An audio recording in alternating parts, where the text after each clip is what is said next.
What's up, you guys? This is Rob from Guy Plays, and today on the Snapshot, I hope you guys are ready for a little bit of a sword fight when we take a look at the Destreza Prime. Now, as with all primes, I'm gonna go ahead and leave a link in the description box down below as to where you can find their relics, mainly because of the fact that I don't actually really care, and I don't want to have to deal with swapping things over when they get vaulted. However, if you do want instant access, you can always pick them up via Limbo Prime access, which includes Limbo Prime, the Piranha Prime, and of course the Destreza Prime itself. Now, as you can probably tell with all of the green on that side of the screen, the Destreza Prime is pretty much a direct upgrade to the standard Destreza, featuring more critical chance. Its critical multiplier actually jumps from 2.0 up to 3 times, which is freaking fantastic, and its status chance goes from a measly little 5% up to a nice thick 18%. Well, not super thick, like slim thick, if you like thick with maybe just one C.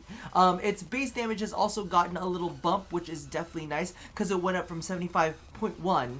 Like, did we really need the 0.1? Why would you do that to us? So they went ahead and rounded up to a 76, which is definitely a bit nicer. The only thing that I do have to say, which I find really interesting, is the fact that its actual burst damage has gone down just a little bit. As you can see, the standard Destreza actually has a 1.0 attack speed and features 75.1 as its base and its burst damage. But because of the fact that the Destreza Prime has a 0.917, its burst damage is actually 69.692.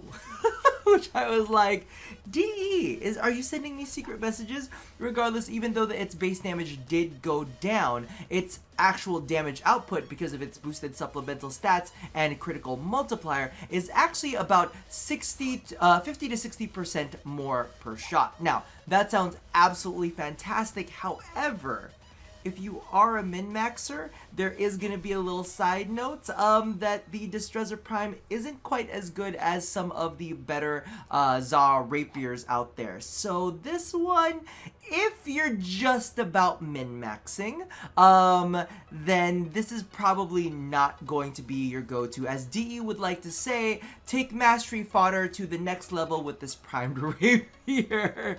However, I personally think it's an absolutely gorgeous weapon. It's a great upgrade from the original, and you know what? Listen, you're gonna end up killing most enemies anyway. This is not really gonna struggle any more than the other ones. You'll get the job done, maybe take a couple extra swims at it, but at least you're gonna be doing it in style. Alright, so I've gone ahead and got ourselves a bit of ability so that you guys can see exactly how this performs. Now, Vulpine Mask is really what makes all of these rapiers absolutely insane, and as you can tell right there, it makes very quick work of the Bombard, and that's mainly because of the fact that the Vulpine Mask stance, that is the only stance for rapiers at the moment, has 2 forced slash procs at the very beginning of its combo, and depending on which combo you use, has a couple others mixed in there as well. Now, as you can see, I'm not using the standard combo that you normally would use. I'm actually using the right click combo, and I'm doing that for a very specific reason,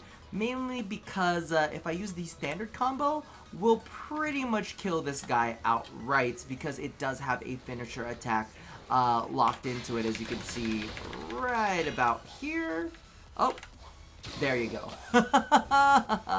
Which, you know what, makes the freaking rapier class really fun. And that's why a part of me is kind of like, I'm not really too worried about the fact that, yes, Zaws are going to be able to out-damage these things, and technically this is a very pretty piece of mastery fodder. However, I mean, come on.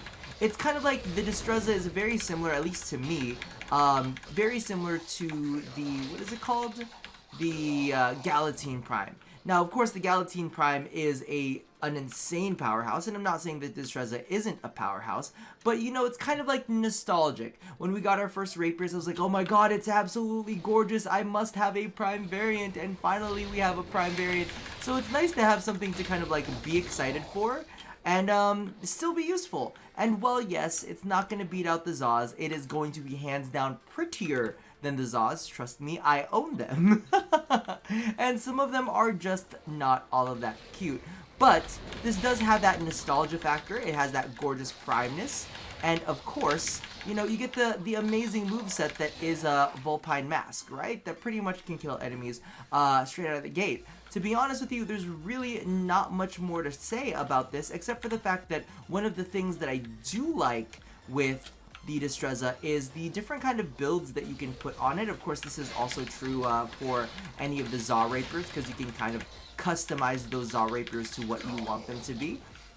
But let's go ahead and take a look at the build real quick, and we'll have a little bit of a talk through as to how it goes. So as you can see right here, this is just the standard, what do you call this, hybrid crit status build, especially because of the fact that we have all of those 4 slash procs that come with Vulpine Mask. You know, having a little bit of viral in there definitely helps those slash procs just work through the enemy even better. And because of the fact that we've got a larger base status chance, which is like, hallelujah, it works even better with condition overload. So we've got a good chance to proc viral, and then the rest of them are also there for you to be able to kind of combo off of overload with, especially with those slash procs that come out straight out the gate for you to deal bonus damage with.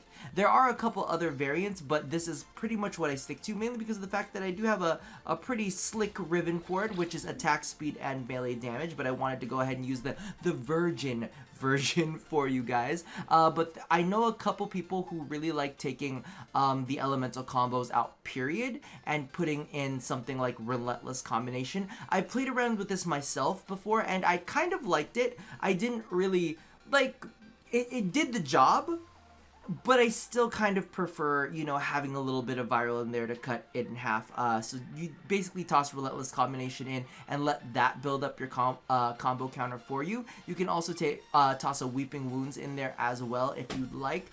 There's a ton of different ways to go about building this, but this is really what I basically go for right here. You can even go ahead and kind of double down on your critical chance by tossing in like a Sacrificial Pressure in there. I know some people that would toss Drifting Contact completely and just use the Naramon Focus School and just kind of manage your stuff off of that, because if you've got the Relentless Combination and Sacrificial Pressure on there, you know what, let's just do it. I don't believe that I have the oh, not Sacrificial Pressure, sorry, what is the other one? There you go, Sacrificial Steel.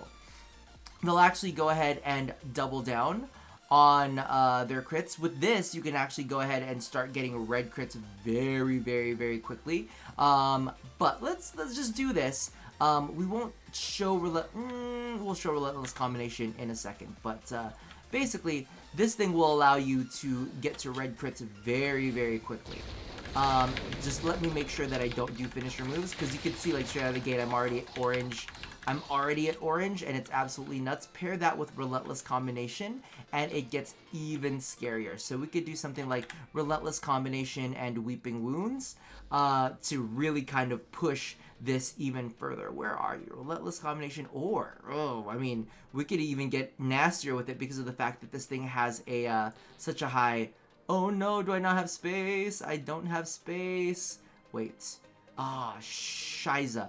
I don't have space. Well, if you actually, let's just do a little bit of this. So a little bit of this action. And then what I would do if you want to play around with this is I would actually toss on, please help me, I have a low level version of it, Gladiator Might for some critical damage, right? So I'd toss in like another V polarity right there. And this one is a different take on it. It's basically just you're allowing your slash procs to tick up so fast that you'll get red crit straight out of the gate. So let me just make sure that I don't. Oh, see, look, within the first combo, red crits. And we're already at 54 hits. So with this, what you would end up wanting to do is more than likely toss on Naramon to go and do that. But you could also toss on a Drifting Contact instead, and that should be able to fit like perfectly, right? In case you don't want to use Naramon as your focus school. But that's just like another idea on how you can mod this weapon, and that's why I like the Destreza so much, because there's a couple different approaches for it, and it's gorgeous to boot. So it's flexible. You can get red crits pretty much straight out of the gates. Or, you know, you could just end enemies' lives really, really quickly with finishers. And that's pretty, like, there's really not much more to say about the Destreza. I really just wanted to come on, kill an enemy, and say, this is what you can do, and now the enemy's dead. Okay, thanks, bye. So that's the end of that review. I'm not even going to put together any kind of crazy outro. All in all, the Destreza Prime is absolutely fantastic unless you are a crazy min-maxer who does not care about looking good or feeling good about yourself or playing around with interesting builds. Not that you couldn't play around with this on a Zaw. I'm kind of sad. I wish that it was a little bit more powerful just so that it could compete with the Zaws. I mean, the Zaws can't win everything, right? The Zaws have to at least make way for like a good old Prime. But unfortunately, this is not the Prime to knock them off of their pedestals. But I think this is one of those ones where I'll take fashion over function. I mean, you know, the reality behind it is sometimes it's all about being pretty, and fashion frame is endgame. And I do believe that if that's the case, then the Destreza Prime is the most endgame weapon in the game, I think. Unless you let me know in the comments below if you think that there are any other weapons that are prettier than the Destreza Prime. I would say that you're completely wrong about that, but that about does it for me for now. And as always, love somebody, hurt nobody, and touch yo body. I'll see you guys next time. Bye-bye!